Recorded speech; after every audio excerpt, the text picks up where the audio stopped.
when you're starting to like think about your sexuality and how that expresses itself, like there's no way a horny 13-year-old boy can take captive every thought he's having. And so of course, the other side of that coin is, wow, I am as bad as they are saying, because I cannot take captive every thought.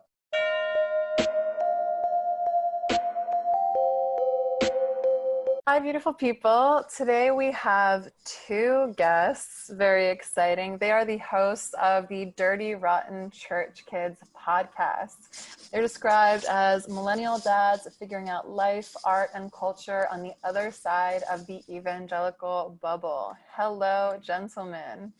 Hey, Brenda. Hello. Hello. Long time no see and no speak. So this is Adrian and Josh. We actually just recorded a conversation for their podcast, so go check that out. And we want to dive into masculinity, gender roles, the sort of messages that you get as men in the church, because I think so, like, my audience is so largely female identifying, which is like, I think it's like 89% or something. I would love to have more men in my life and my channel, but for right now, that's who I'm speaking to. And I just think it's so important because right now, for example, I'm reading a book by a sex educator named Peggy Ornstein, or I guess a sex researcher is what you call her. And she wrote a book 12 years ago called Girls and Sex. And she now has written a book called Boys and Sex, where she interviewed a bunch of adolescents into college age, just about their experience as men, all the pressures they received. And in the foreword, she was just talking about, or not the foreword, but the introduction, she was talking about how she really resisted researching boys and men because she saw them as the problem, almost as the enemy, because so many of the sexual issues and problems that women have are clearly going to come from our sexual partners, who a lot of times happen to be men. But when you dive into this book, I'm actually so heartbroken because I'm currently raising a son. And when I realize all of these scripts that you guys have gotten, all of the ways that your sweetness and your sensitivity and your emotions have been regulated and forced, not only in non-Christian culture, but then you also have the additional baggage, I'm sure, of Christian culture, which is a whole different level of masculinity and what it's meant to be. So all of that said, I just think it's a really important conversation for us to hold, even if a lot of us listening are female identifying, because you guys are a huge part of our problem. You're a huge pain in our ass, potentially lifelong. And obviously, the more we can understand what you have been through with purity culture, the more we can feel capable of not only helping you on your journeys when we are partnered up with you guys, but also just to be more empathetic and understanding that this has hurt both of us. There's not one party that's hurting more or less. Would you agree that purity culture is harmful to men? Yeah. Yep. Yes. Yes, Brenda. All right, so that's it. Love you guys. Yeah, thank you guys so much, you beautiful people. This purity suck. Yes. Bye. So you were both born and raised in the church culture. So was there ever a time where there was a distinct difference between non-Christian masculinity and what that was versus Christian masculinity and what that was? You want to take this one, Adrian? Yeah, I can only speak to Christian masculinity because that's all I ever really knew. Wow. So like my great grandpa was a preacher and my grandpa was a preacher and my dad was a preacher. And so like from the earliest memories I have, everything about being a man was always wrapped so closely to what it means to be a godly man, whatever that means, you know? And so I remember really early on, probably the biggest messaging we would always get as kids, like remember being in the Lord's army? I'm in the Lord's army, yes, sir. And you would have all these marching, and it was right from the moment you are introduced to your identity as a man, then you're introduced to your identity as a godly man, and then you're immediately a soldier in the army. Wow. It's baked in, right? Like you have to fight, you have to wage war, and that is stuff that is kind of just built in. It's the water we were swimming in. And so I think I came from a very like a Pentecostal background growing up, and then went to a charismatic megachurch kind of non-denominational thing, which is a little bit more emotive, like Hillsong music, and is like this really epic kind of ballads where emotion is a little bit more expected. But then very quickly went into a Baptist and Reformed church, which was very we're going to swing the pendulum away from how you feel, and now we're going to only talk about the sort of cognitive assent. What do I know about God? Leave the emotions at the door. That's for all the women, but the men talk about the nature of God and the traits of God. And so all I know, it wasn't until recent, maybe 4 years ago, when I started to have a faith change. Both Josh and I, and Dirty Rotten Church Kids kind of stemmed from that change. But it's for 30 years, the only sort of masculinity is quote godly masculinity, which is really just a hijacked version. Josh, do you want to speak to kind of your experience? Yeah, really similar. Grew up in the church, was always in and around Southern Baptist stuff forever.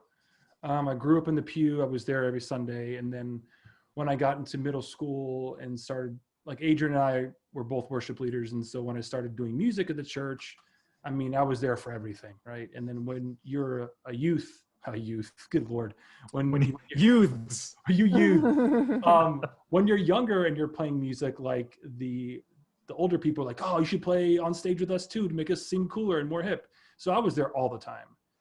So much of what I did, and so many people that I hung out with outside of church were all in church. If I wasn't at church, I was hanging out with my friends from church. Yeah. And like Adrian said, so much of the masculinity and the scripts we were handed, I'm starting to discover them now in the way I act with my wife, or I act with my kids. Adrian and I both have a son and a daughter, not together with our wives. But by the amount of times we text and hang out, you would think. And the way that our families are always in close proximity, we're just one big family. One big commune down here. Sure. But yeah, so much of it was implied through the messaging, through the groups we were invited to. Iron sharpens iron. All these really heavy-handed. Yeah, man retreats. Yeah, a lot of things with flannel. Just dark beers, stout beers. Yeah, a lot of meat, potatoes. Oh wow! And then that carried through our Reform stage, where you had the very vocal, masculine top two buttons unbuttoned so the hairs can pop out on your chest, Mark Driscoll, right? Just screaming about how God hates you, and you in this religious anger, fervor, yes, God does hate me, I'm such a horrible man. And then for me a lot, and when I'm realizing now, just discovering the beauty of my emotions, so much of what I took that to mean was there's no time for emotions. Put your head down, do the work, just get it done, because all God wants you to do is service people, do this, attend this retreat, learn these chord charts, teach these kids. And so a lot of it for me was just, I think we talked about it on our episode, but compartmentalizing my emotions, saving that for another time, which for 32 years, that other time never came around. Wow. Doing stuff that I didn't really have time to sit with my emotions and understand why I felt so completely drained after leading a work. I never forget, and I talk about this quite a bit, but I do so because it was so, looking back, impactful and traumatic to me. I finished leading worship at a church that Adrian and I met at, a Southern Baptist church down here in South Florida. And I got off stage and we were in the green room with the rest of the musicians, and they were all 20, 30 years older than me. Really good musicians, cool people, but I pretended to be busy after we're done leading worship so I could wait for everyone to leave. I'm yeah, I got to take some stuff apart. So everyone filtered out of the room 5-10 minutes. And when I was sure everyone was done, I laid down on the tile floor just so I could feel something. I could feel the cold of the tile. Like I laid there just staring up at the ceiling. I'm like, I can feel the cold of the tile floor because I can't feel anything else. I had so much like cauterized or burned away my emotions that I just needed to feel something. I had led worship for 500 people, Adrian, 600 people or something like that. And I didn't feel anything. And so a lot of that I'm unpacking now. And it's amazing when you give yourself time, like you give yourself time and you can care for yourself and realize that like putting under eye cream under your eyes before you go to bed is a great thing to take care of your skin and to be healthy. It is not a metrosexual thing, as a lot of people at the church we planted, like you and Adrian, it gives a hard time. Are using lotions now. Like what? There's I can't use lotions. Bro. Is that somewhere in the Old Testament? Well, to your point, yeah, right. Yeah, you haven't read that, the Old Testament book? It's in Leviticus. You have to parse the Hebrew. No, right. You wouldn't understand. Leviticus. Right. Yeah, and I think too, to add to that, Josh, like so much of the language we experienced, Brenda, was feelings, emotive language, this sort of like the warm fuzzies. That was almost like a reduced iteration of Christianity. That if you were a true man, you could kind of rise above that. It's not just about the way you feel. It's not about what your heart wants. And we've talked about this a little bit, Brenda, where it's like feelings are the enemy. Like, what are you talking about? You're not supposed to have an opinion about what you feel about God. It's also supposed to be what's written in the text. And I think this sort of like militant approach to divorce yourself from what you feel and just do what I tell you this book says to do is kind of like undergirds the entire thing of what it meant to be a man. And when you look at our purity culture experience, the whole like bounce your eyes, brother, you know, the first time you see an attractive girl is okay, but the second look is sinning. You know, this sort of weird thing where it's like, okay, well, I have to control every aspect of my body. My body is the worst, you know, and so it's just so, it's like a big crock pot, and we're just now on the other side of it trying to go like, what was this ingredient? Like, what was that? You know? Yeah, the one thing that we were constantly told is take captive every thought. Yep. And as a 13, 14, even as a 34-year-old, like every thought, dude, like there's, and so especially when it relates to like purity culture and when you're starting to like think about your sexuality and how that expresses itself, like there's no way a horny 13-year-old boy can take captive every thought he's having. And so of course, the other side of that coin is, wow, I am as bad as they are saying, because I cannot take captive every thought. Yep. To kind of speak to how I'm still unpacking this and to give you credit, Brenda, I was watching one of your videos and you were talking about all this just really crappy ways they show what sex does to you. You give a piece of this person away, you get burned by this person, you're giving yourself away. And there's like rose analogies and pieces of paper and the bike, like dirty water, everything. And you said, and this happened literally hours before we recorded this episode. I was outside and listening to the YouTube video, and you said, but God didn't make gum or paper or bicycles. God made us. We are holy. And so our experiences that we experience are ours, and they are good. They're not tearing pieces of yourself away. We're not torn up and disgusting. We're not chewed gum. We are made in the image of God. I'm like, I'm not a gum. I'm a man. That's exactly what I said out loud. And my neighbors were like, what the fuck is he talking about? I'm going to make a t-shirt that says, I'm not a gum. I'm a man. No, but that simple sentence. Like, I feel like you scrubbed a piece of a piece of my soul away. Like, that's clean too. I'm like, oh my gosh, I'm not a rose.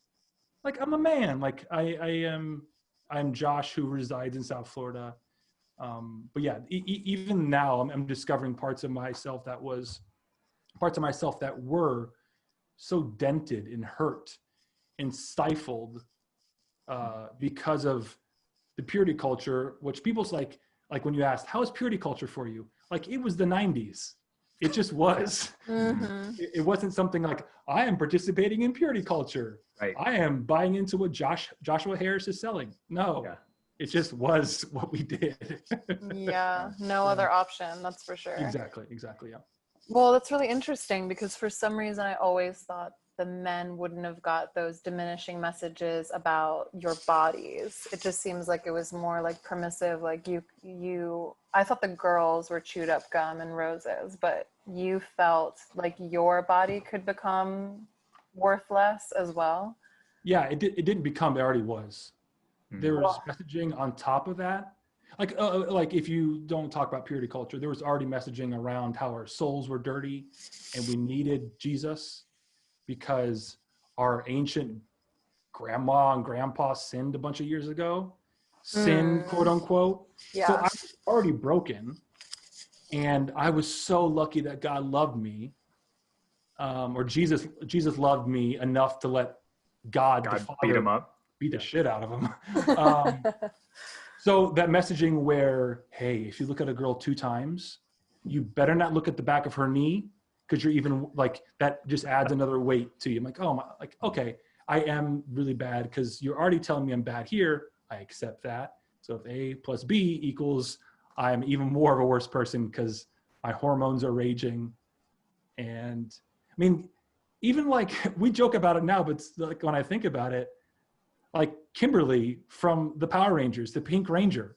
Oh, everybody loved her. She was beautiful, but it was also like an in joke, like, yeah. Like, but yeah, like what's the problem with recognizing a powerful woman kicking the putty's ass?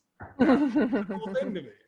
Yeah, and I think too is like, I guess we when you're kind of brought up that everything about you is the problem. You know what I mean? Like you at your base level, at like your core is wicked, filthy rags, all of those things. Then it kind of like predisposes you to not trust yourself. You don't trust your body. There's so much about yourself you don't love.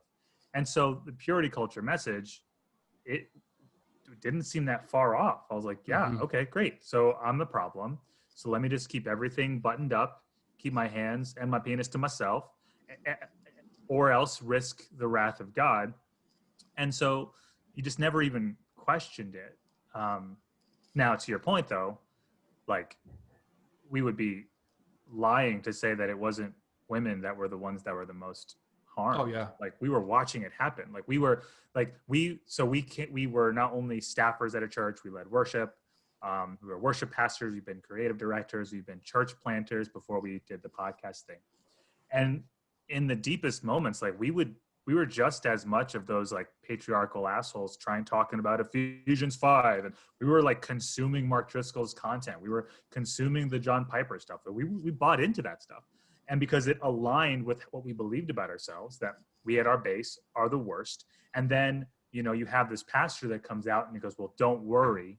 God loves you. Jesus loves you despite how shitty you are. As long as you subscribe to these tenets that I'm going to tell you the Bible is saying, then you're fine. You're going to go to heaven. And so in an attempt to just find something to give us worth and value and to almost pay Jesus back for the things that he did for us despite us, we're like, okay, well, if that means that I need to act a certain way, if that means I need to start regurgitating this weird patriarchal bullshit, I'm going to do whatever it means to homogenize with the church and to finally gain acceptance and approval by God and every other fucking man that's here, you know? Wow, it's such a trip. There's so much there. It's insane.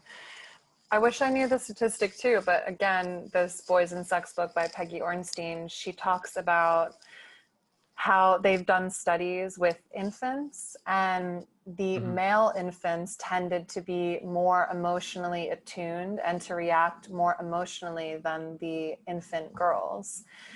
So it just is such a great tragedy to me that something so pure and real and divine is not only stifled, but like destroyed and stomped on and stomped out. And it's interesting because that book is particularly about non-Christian culture, but the messaging is so similar. It's like the church talks about how culture is so obsessed with sex, and it's like, no, you guys are obsessed with sex. Yeah. They talk about how they have warped concepts of masculinity and culture, and it's like, you guys have the same warped concepts. It's all this machismo. And how did it feel to, I mean, gosh, I just can't imagine stifling emotions for so long. I'm trying to think of how to even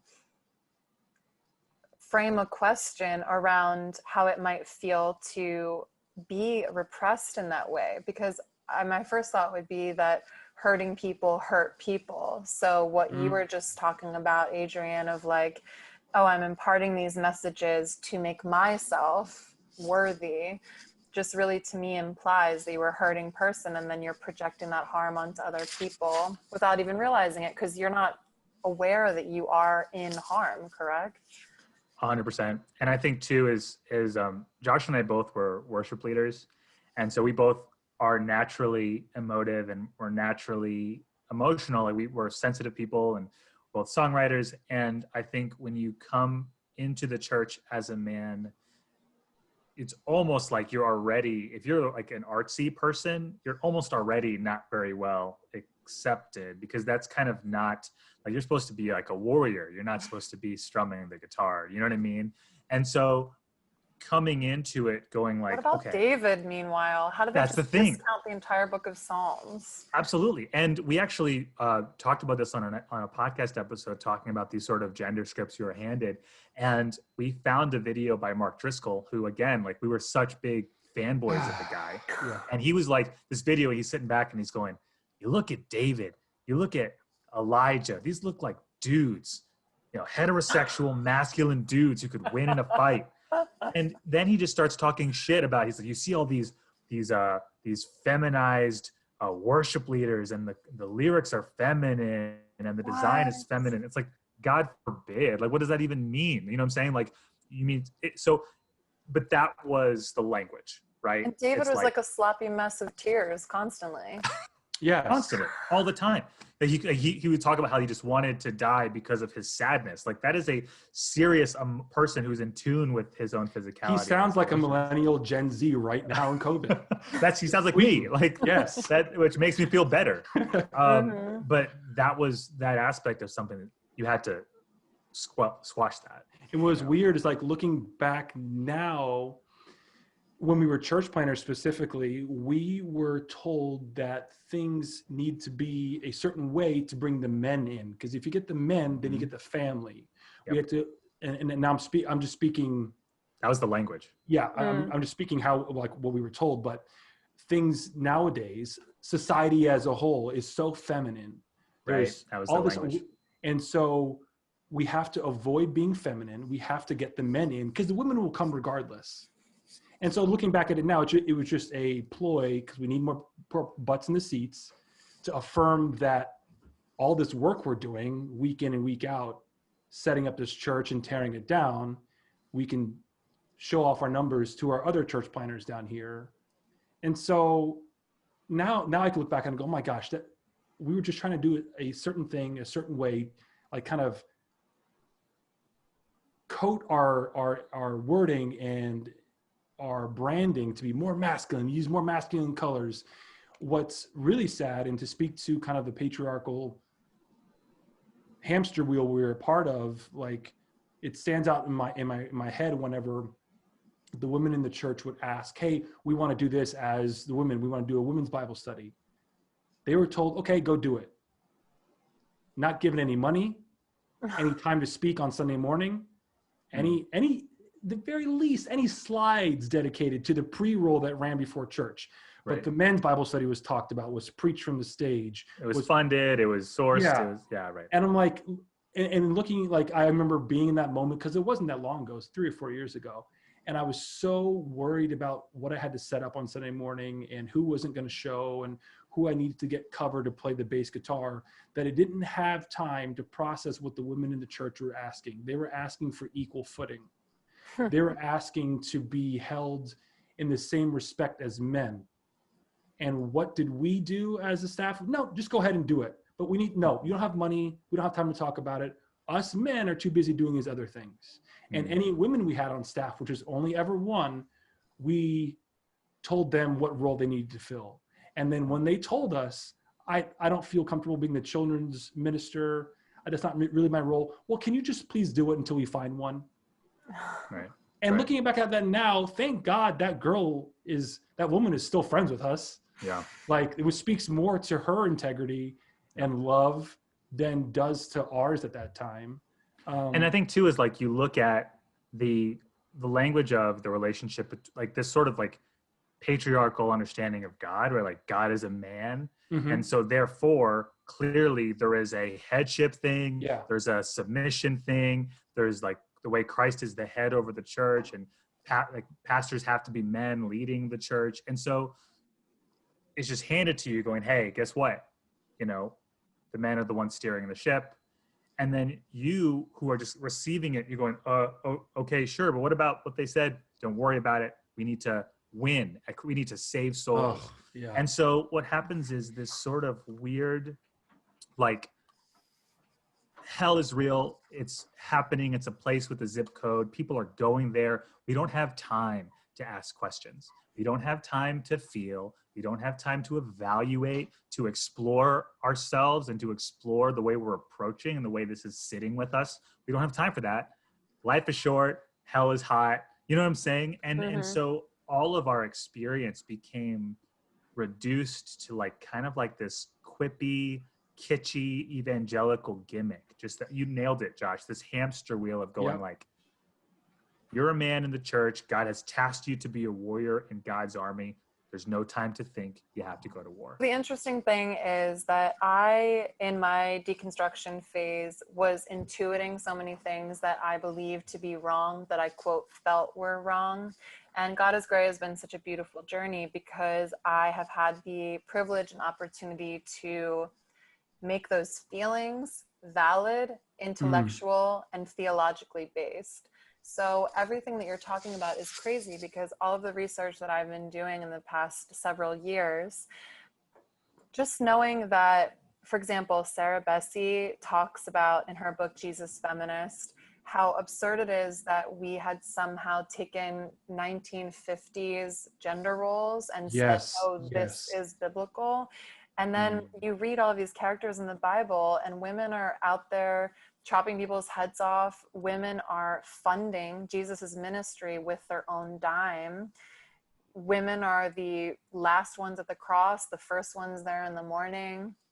That is not to say we're better than anyone else, but I don't see any women up in there like cooking and cleaning and just having that role. So I don't even know how it got so warped. And like we were talking about, Solomon, David, these men knew how to express eroticism and emotion to a dangerous degree. David is threatening to murder people. He occasionally did.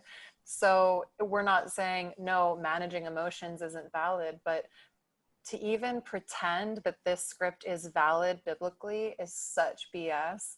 Not to mention, as soon as you even do a cursory review of translation, you realize that God was always referred to in both masculine and feminine pronouns. At the beginning of the earth, Holy Spirit is a feminine pronoun, and it says, we were there, male, female, both words for God. So I don't know. It's just like really mind-blowing to recognize how theologically unsound everything that you've just told me actually is. But then, go ahead. So I know I was just going to say, just to your point, it was like a year ago before the first time I had ever heard that God had been related to using feminine language. That was completely outside of the bubble I existed in, both Josh and I. And there was actually a poem by Allison. Shoot, I can't remember her last name. I'm going to find out and I'll let you know. Okay. But she wrote a poem called God Our Mother. And it was just this beautiful, gut-wrenching language about the way that God pours herself out. And I had never even allowed myself to consider that.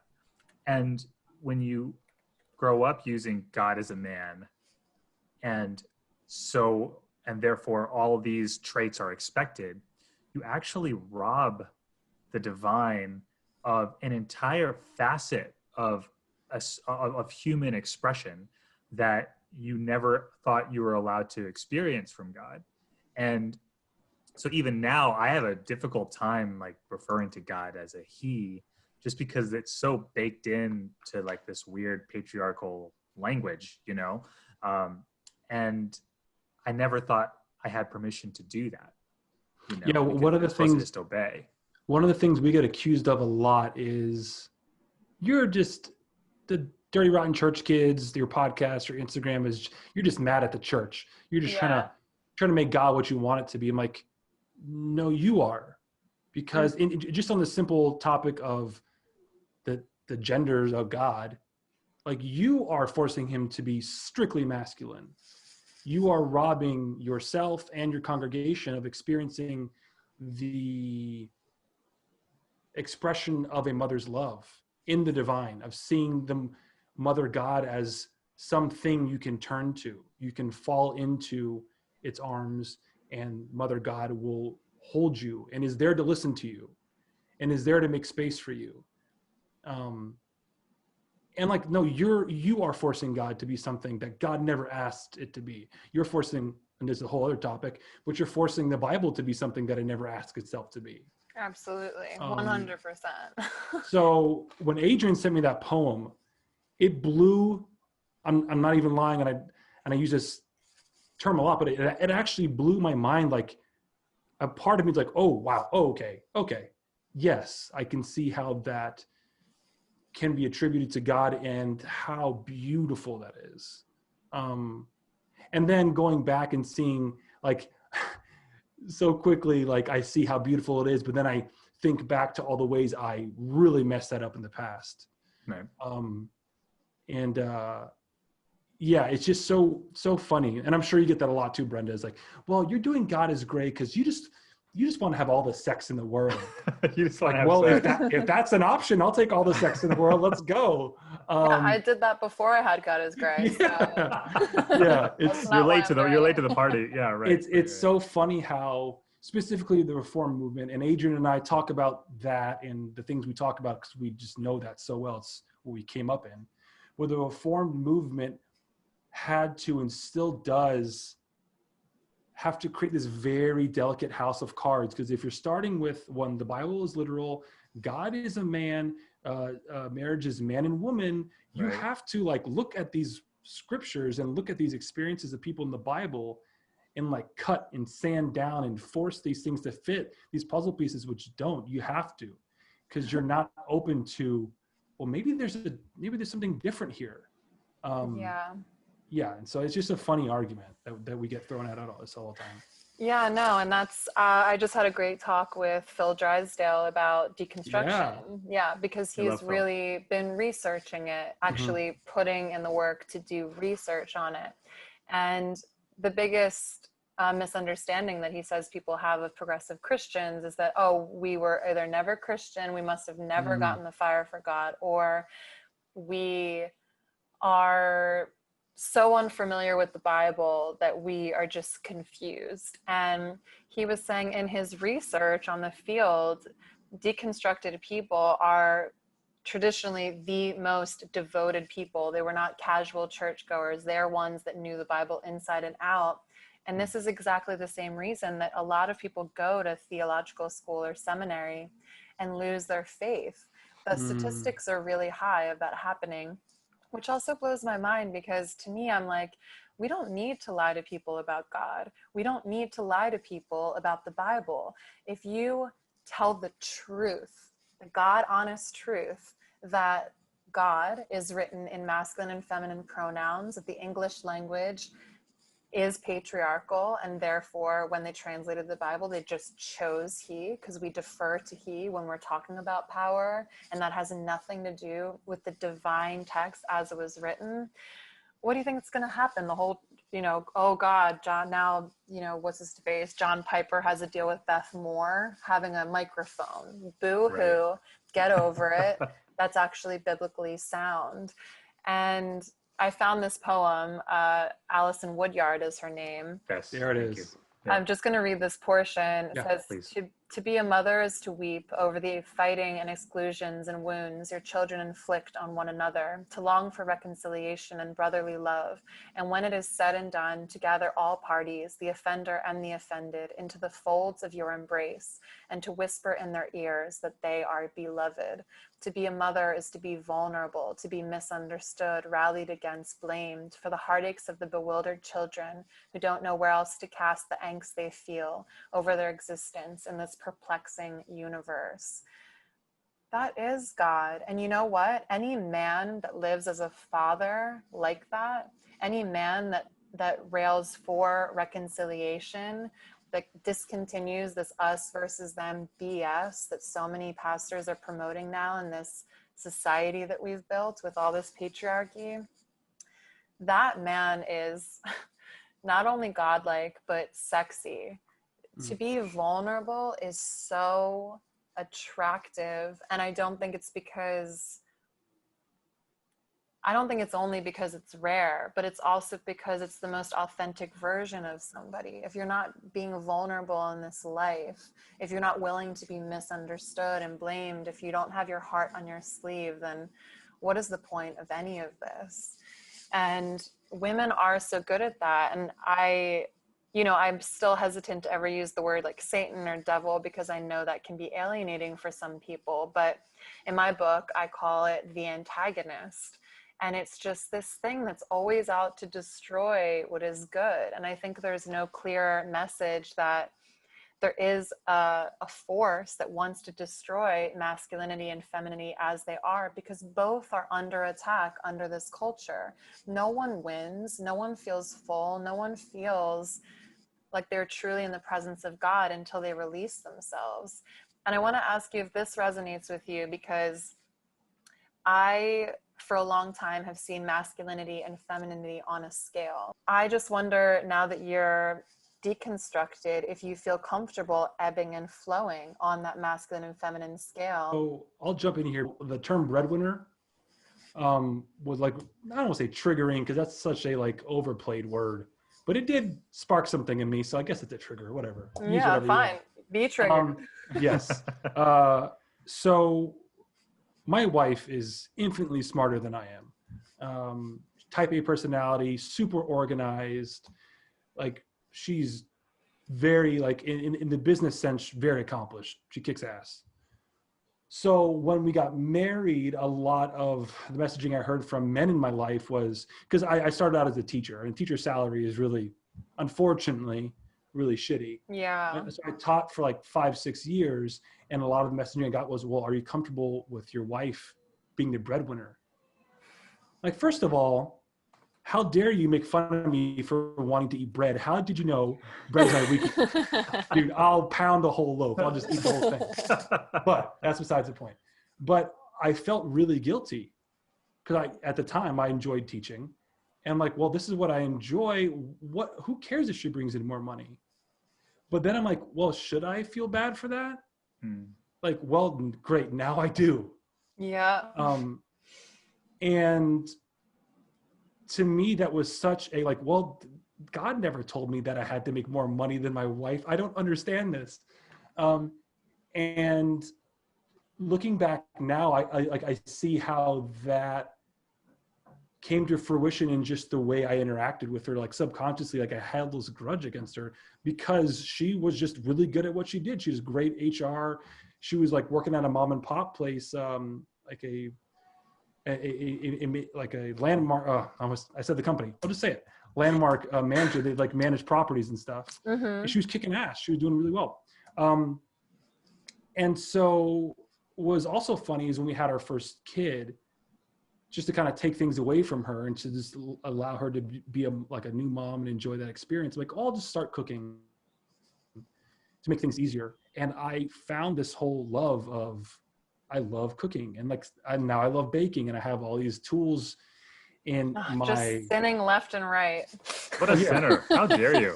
Yeah, God's weeping while you're baking. Yes, but then I get shit for having more tools in my kitchen than in my garage. Were you wearing an apron?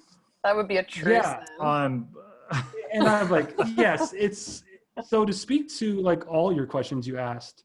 Now I find so much freedom in expressing myself in a well-cooked meal for my friends while my wife just hangs out. And anyone who gives me shit about, well, you're cooking and your wife should be in the kitchen, like, then don't eat my tacos, dude. Get out out of here. Yeah. Yeah, you're enjoying the fruits of my labor. No tacos for you. Well, Yeah, also, no, wait, before I forget too, it just yeah. brings me back to the story of what are the two women were the ones scurrying around the kitchen and Jesus chastises her. That story was always read to me. What are their names? Why am I blanking on it? Whatever. Jesus goes into a home. Yeah. One of the women is ingesting his teaching. She's at his feet. Oh, Mary and Martha. Mary and Martha. Is that right? Thank you. Yes, Mary and Martha. Okay. So one of them is at his feet, enjoying the teaching with all of the men. The other one is scurrying around the kitchen, making everything perfect. That message was always given to me by men to say, Yes. see, she should have been paying attention. She should have realized that Jesus was in her house. He had to tell her and like rebuke her and tell her to sit down. And Hey, I'm Jesus over here. And Come now on. when you read that story, you're on your own as an independent thinker and a person.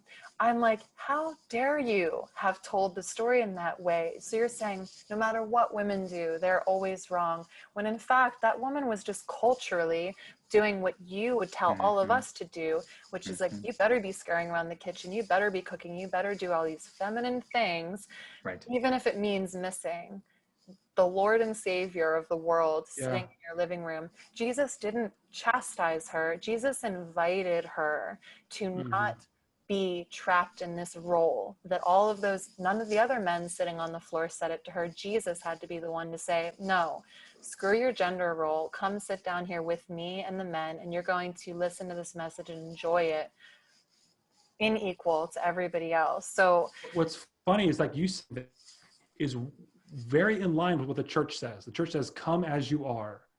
God, Jesus accepts you as you are.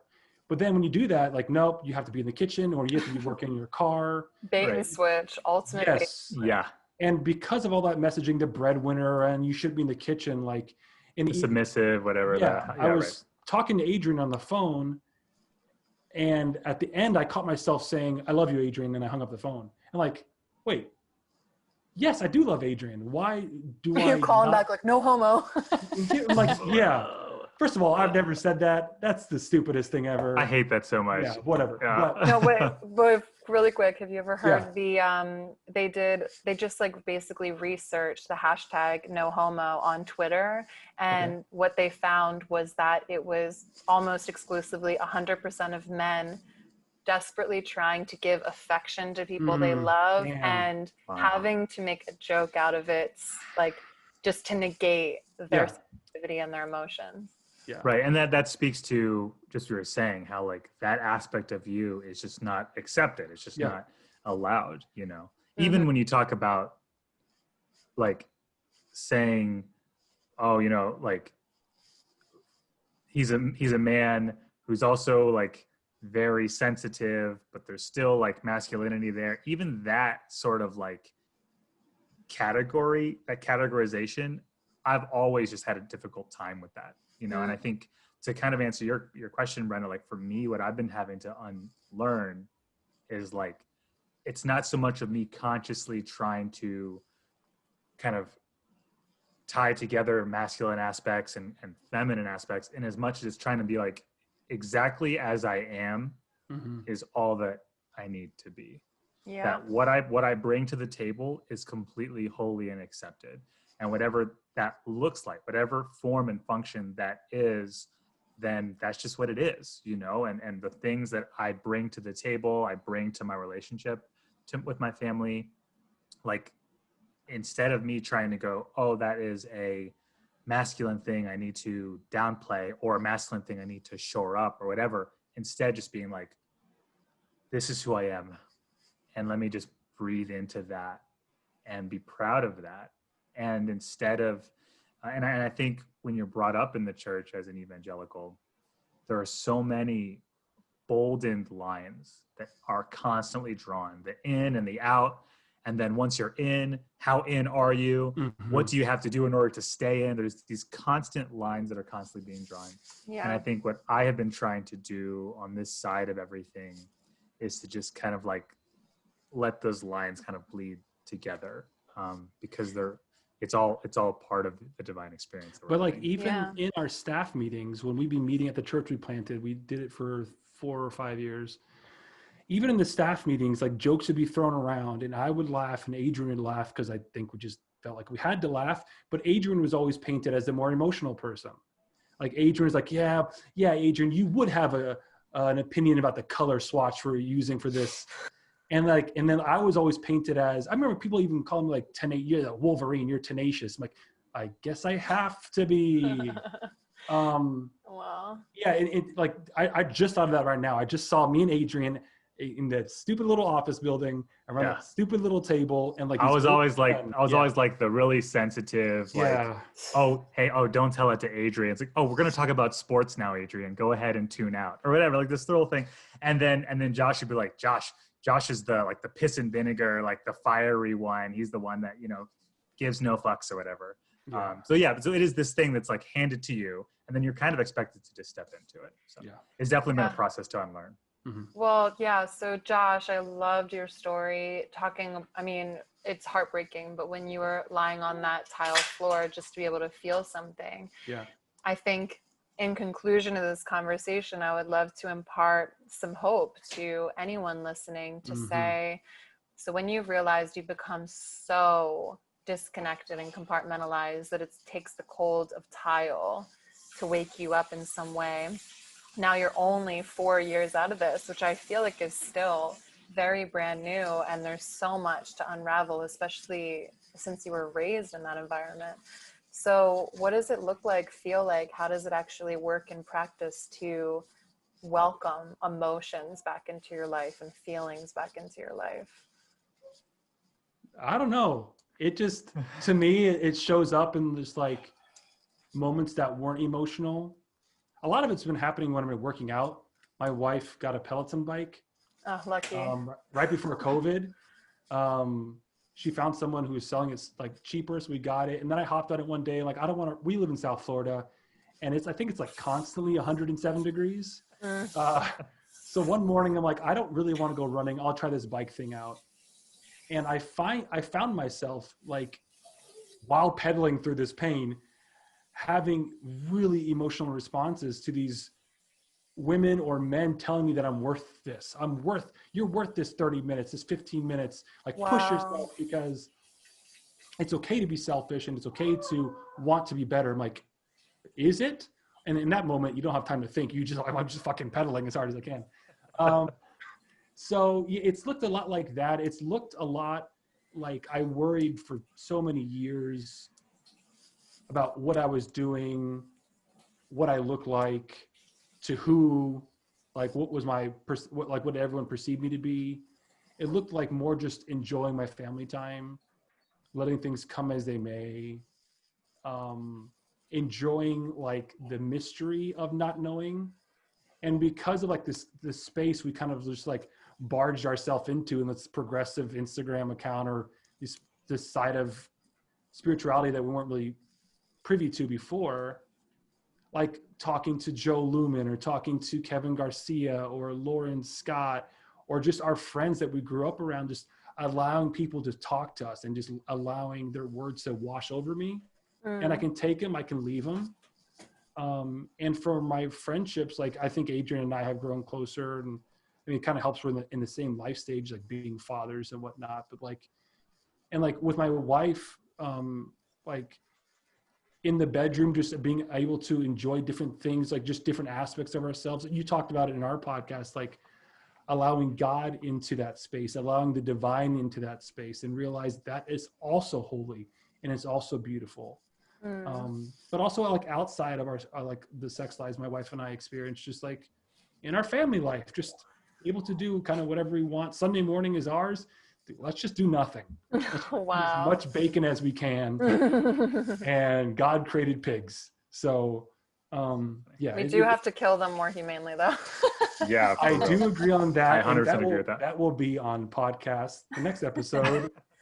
But yeah, I mean, it comes out in a lot of ways. Which before, I feel like my life was very much one stream of things. It was very church and God driven. But now my life looks like a lot of different rivers all running in the same direction. So, Adrian, how would you answer that question more succinctly than me? I'm gonna say I think you nailed it. What he said. No, I didn't. Sorry, my baby's just saying hi to me. I figured by the faces you were making, it had to be your son. You're making these really cutesy faces. Like, oh, he's so sweet. Well, yeah, if you guys are in agreement, I think it's really telling that some of your first experience was with physicality, with bike, because a huge part of my healing as well has been embodiment. Because our bodies were such villains, and that includes our emotions and our feelings. So just being able to accept that, a lot of times it's like a jump start to get into your physical body. For me, that would be like dancing in an erotic, free, open way in my living room, because there's so many places where you're not allowed to do that, or where you'll be judged for behaving in a certain way. So I think imagining that men could get an initial release from a lot of these things by running your ass off, by biking your ass off, and just playing with the notion of like, what if I'm allowed to also feel? And God can really meet you in that space. And the same thing with sexuality. If you make decisions with your partner to say, we're going to experiment this thing, we are going to welcome God into this space, and we're going to both assess how this feels, that's also full embodiment, because it's physical, spiritual, mental, it's all of it. So I think a lot of those exercises that just bring it down from this intangible, weird, confusing, convoluted space in your head into the physical realm where God put us, where our bodies belong. Like, these are the vessels we are given to explore the world. So they are divine. I think it's trash that we've ever been told that they're not. So yeah, embodiment, it sounds like, was a huge component to your freedom. 100%. Yeah. What's funny is embodiment is also like a black metal band. Oh yeah? You keep saying embodiment, I just hear like crazy guitarists. Well, yeah, that's what I was referring to. What were you talking about? She's talking about the black. Okay. Oh my gosh, my baby. Well, yeah, looking at my baby, it's just such a privilege to have a son. I'm so honored and happy to hear that you both have a son and a daughter. How experimental and interesting that will be to raise up this next generation of deconstructed people, actually navigating in a world in which I'm never going to impose colors or toys or emotions onto my son. I'm never going to tell him to man up. I'm never going to tell him I'll give him something to cry about. I will help him manage his emotions. You don't want a child, male or female, blubbering around, not able to function. So you teach them how to manage. And I hate to go back to this book continually, but it's so amazing. Everyone go pick up Peggy Orenstein's Boys and Sex. I think I would recommend you both get Girls and Sex and Boys and Sex if you're raising one of each child, because it's just so telling to realize and to imagine what it's going to be like to raise a generation that doesn't have to deal with all of these rules and regulations, and they just actually get to figure out who they are. And in that book, women can really lead the way. That's why it is so awful that we've been dismissed in so many of these spaces of leadership, because women have been practicing emotions and being in touch with our emotions, being able to express our emotions since the day we were born. And I wouldn't say the same with embodiment. I think for a lot of Christian women, that's also a separate journey.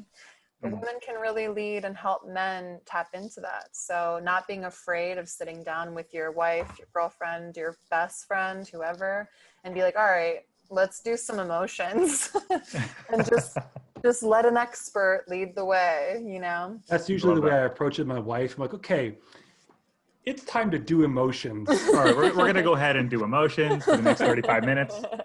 It really gets her into the mood. She loves it. It's like, let's not be gay about it, okay? Let's just do this. Hashtag no homo.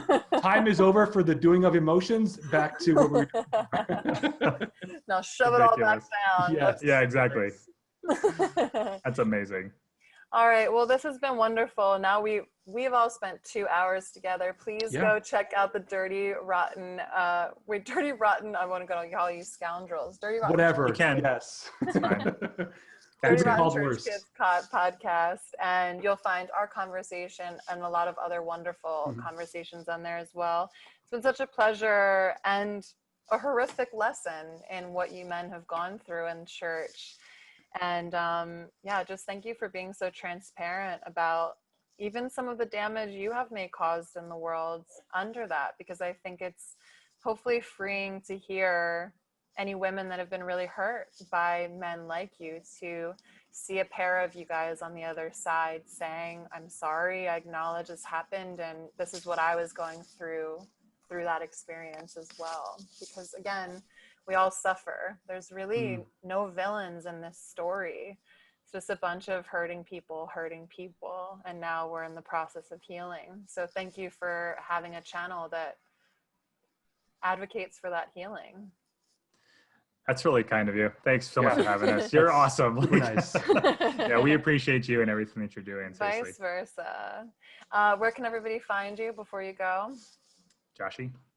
Oh yeah, so we're Dirty Rotten Church Kids on Instagram. On Twitter, we're Dirty Rotten CK.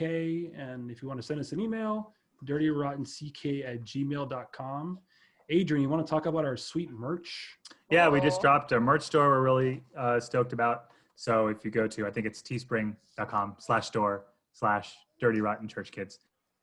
And we have a link in our Instagram bio to bring to all of our stuff. And then if you listen to a podcast, we'll drop the link there as well. Okay, perfect. All right. We love you all so much. God bless.